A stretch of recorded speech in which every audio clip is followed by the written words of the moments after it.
Welcome to Rajputana शिक्षण। आप सभी का जुड़ने के लिए बहुत बहुत स्वागत है। तो जैसा कि आप जानते हैं, हम पढ़ रहे हैं हमारे आरबीएससी में ये 9th क्लास की बुक, और इसमें आज हम शुरू करेंगे राजस्थान में प्रजामंडल आंदोलन या प्रजा परिषद। तो जैसा हमारा पैटर्न रहा है, हमने पहले इस बुक से पढ़ा है तो वो पढ़ेंगे हम। देखो,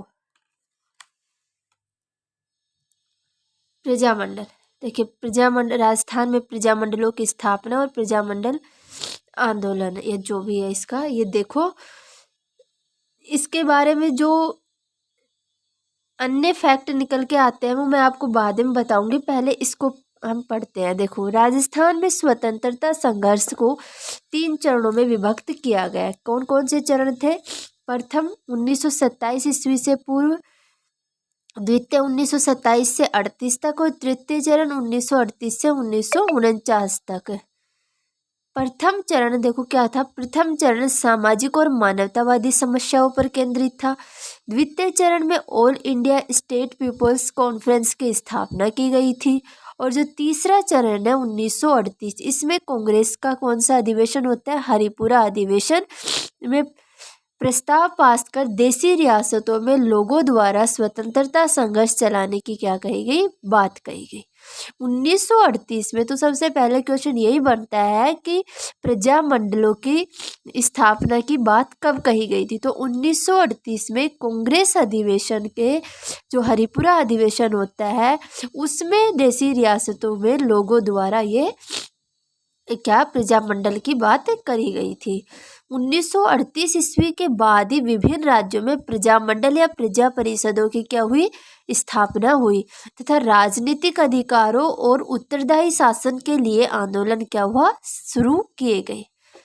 प्रजामंडल की स्थापना से पूर्व मुख्यतः बुद्धिजीवी वर्ग ने ब्रिटिश शासन के समान, देखो, ब्रिटिश शासन के समान रियासतों में भी प्रजा के अनेक संगठन बनाए। ऐसे संगठनों में 1918 ईस्वी में राजपूताना मध्य भारत सभा और 1919 ईस्वी में राजस्थान सेवा संघ तथा 20 में अखिल भारतीय देशी राज्य लोक परिषद की स्थापना होती है। ये 3 महत्वपूर्ण सभा है जिनके बारे में बाद में पढ़ेंगे। कौन सी है? राजपूताना मध्य भारत सभा, और ये अखिल भारतीय देशी लोक परिषद और राजस्थान सेवा संघ। इनकी स्थापना के बाद ही क्या होता है? इस आंदोलन में तेजी आती है। देखो, राजपूताना मध्य भारत सभा की स्थापना थोड़ा मोटा मोटा बता देती हूँ कि मध्य भारत सभा की स्थापना तो 1918 में ही हो जाती है। और 1918 में क्या होता है? दिल्ली में क्या होता है? कांग्रेस का एक अधिवेशन चल रहा होता है, जिसमें विजय सिंह पथिक, जमनालाल बजाज, गणेश शंकर विद्यार्थी आदि लोग भाग लेते हैं। और इस अधिवेशन में क्या होता है कि जब दिल्ली के चांदनी चौक में स्थित कौन सा एक पुस्तकालय, मारवाड़ पुस्तकालय, उसमें क्या किया जाता है? राजपूताना मध्य भारत सभा की स्थापना की जाती है। ये इसके बारे में हमने पहले भी पढ़ा था, जब हम राजस्थान में किसान आंदोलन पढ़ रहे थे, उस टाइम हमने ये पढ़ा था। मध्य भारत सभा के क्या होते हैं?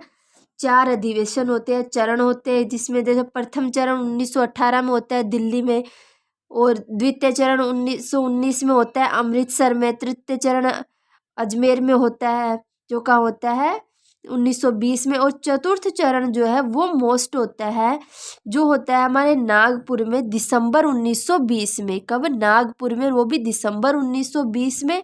और उसकी अध्यक्षता की जाती है गणेश नारायण स्वामी या सोमानी। किसके द्वारा? गणेश नारायण स्वामी या सोमानी के द्वारा, जो कि अपने इधर से ही राजस्थान से आते हैं। आगे देखो, राजस्थान में प्रजामंडलों की स्थापना इसमें दे रखा है कि सर्वप्रथम प्रजामंडल की स्थापना 1931 में हुई जयपुर में, परंतु इससे राजनीति में प्रवेश 1938 में किया। मारवाड़ में प्रजामंडल की स्थापना 1934 ईस्वी में हुई। कोटा में इसकी स्थापना 1938 में हुई, और इसी वर्ष उदयपुर में मेवाड़ प्रजामंडल व अलवर में अलवर प्रजामंडल की स्थापना की गई थी। ये मैं आपको एक वो बनवा दूंगी, सीरीज टाइप बना दूंगी, जिसमें आप याद कर लोगे कि कौन सी प्रजामंडल की स्थापना कब हुई थी। ट्रिक के साथ हम ये याद करेंगे। अगला है 1939 में भरतपुर में इसकी स्थापना हो गई और बूंदी ने प्रजामंडल की स्थापना कोटा से कितने वर्ष बाद, 6 वर्ष बाद की 1944 ईस्वी में। भाई 1945 ईस्वी में जैसलमेर प्रजामंडल की स्थापना की गई।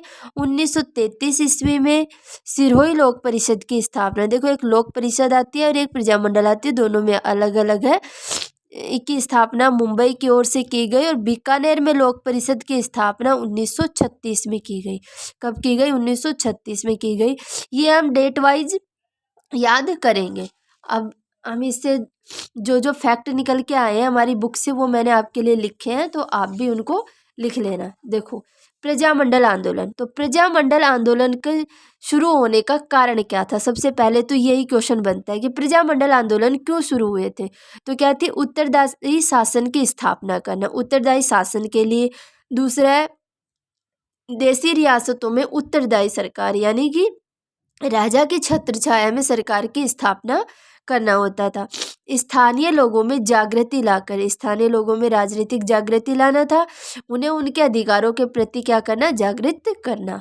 अगला है स्थानीय लोगों का सामाजिक और आर्थिक उत्थान करना। भाई जो स्थानीय क्षेत्र के जो लोग थे उनका सामाजिक और आर्थिक उत्थान करना। देशी रियासतों में उत्तरदायी सरकार स्थापित करने का प्रस्ताव कब आया, देखो हमने पढ़ा भी था, कांग्रेस के हरिपुरा अधिवेशन। ये पूछा जाता है कि कब आया कांग्रेस के, लिख लो मोस्ट, कांग्रेस के हरिपुरा अधिवेशन में 1938 ईस्वी में सुभाष चंद्र बोस की अध्यक्षता में, किसकी अध्यक्षता में, सुभाष चंद्र बोस की अध्यक्षता में यह प्रस्ताव पारित किया गया। परंतु यह निर्णय लिया गया कि देशी रियासतों में, देखो कि देशी रियासतों में उत्तरदायी सरकार की स्थापना की जाएगी, परंतु यह कार्य सीधा कांग्रेस द्वारा न किया जाकर, भाई सिर्फ सरकारी नहीं, यानी सीधा कांग्रेस द्वारा न किया जाकर स्थानीय नेताओं के द्वारा भी किया जाएगा। जो यहाँ के स्थानीय नेता थे वो इसमें भाग लेंगे और अपनी राय देंगे। अर्थात देशी रियासतों को पहली बार राष्ट्रीय आंदोलन 1938 में कांग्रेस के हरिपुरा अधिवेशन में शामिल किया गया था। भाई पहले देशी रियासतों को इसमें शामिल नहीं किया गया था, तो इनको प्रथम बार 1938 में कांग्रेस के हरिपुरा अधिवेशन में क्या किया गया, शामिल किया गया। अब इससे पहले राजस्थान का जो स्वतंत्रता संघर्ष का जो चरण आ रहा था वो 3 भागों में था, यानी कि हमारे इसको कब शामिल किया गया ये हमने अभी बुक में भी पढ़ा, पर आप ऐसे बनाकर इसको याद कर सकते हो। देखो प्रथम चरण जो था वो हमारा 1927 ईस्वी से पूर्व था। कब था, 1927 ईस्वी से पूर्व। इसमें क्या होता है कि सामाजिक और मानवतावादी समस्या थी, उन पर केंद्रित था। जो द्वितीय चरण हमारा चला वो 1927 से 38 तक चला, और इस चरण में क्या होता है, 1927 ईस्वी में ऑल इंडिया, कौन सी, all India state peoples conference की स्थापना हुई। क्या हुई, all India state peoples of congress की स्थापना की गई थी। इसके बाद अगला आता है तृतीय चरण। तृतीय चरण आता है हमारा 1938 से और 1949 ईस्वी तक।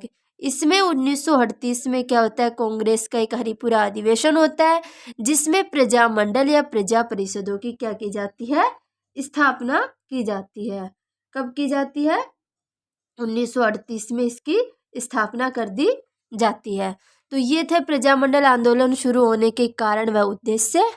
भाई एक तो उत्तरदायी सरकारी, हमसे पूछा जाएगा कि प्रजामंडल आंदोलन की स्थापना का उद्देश्य क्या था। तो एक तो उत्तरदायी सरकार की स्थापना करना, स्थानीय लोगों में क्या करना, सामाजिक और आर्थिक उत्थान करना, उनमें राजनीतिक जागृति प्रदान करना ताकि वो अपने अधिकारों के प्रति जागरूक हो सके। दूसरा क्या था इसका कारण, कि स्थानीय लोगों में राजनीतिक जागृति को लाया जाए और राजा की छत्र छाया में सरकार की स्थापना हो, जो वहाँ का स्थान विशेष का राजा होता था उसके। और कब किया गया ये, तो 1938 में कांग्रेस का हरिपुरा अधिवेशन होता है, किसकी अध्यक्षता में, सुभाष चंद्र बोस की अध्यक्षता में। तब प्रजामंडलों को, देशी रियासतों को शामिल किया जाता है। इससे आगे का हम एक एक प्रजामंडल को कल पढ़ेंगे, और इसके साथ ही जो हमारे state India people's congress conference की जो स्थापना होती है, दूसरा हमारा जो ये राजस्थान सेवा संघ, इन सब के बारे में हम आगे पढ़ेंगे। वीडियो अच्छा लगा हो तो लाइक और सब्सक्राइब करना। धन्यवाद।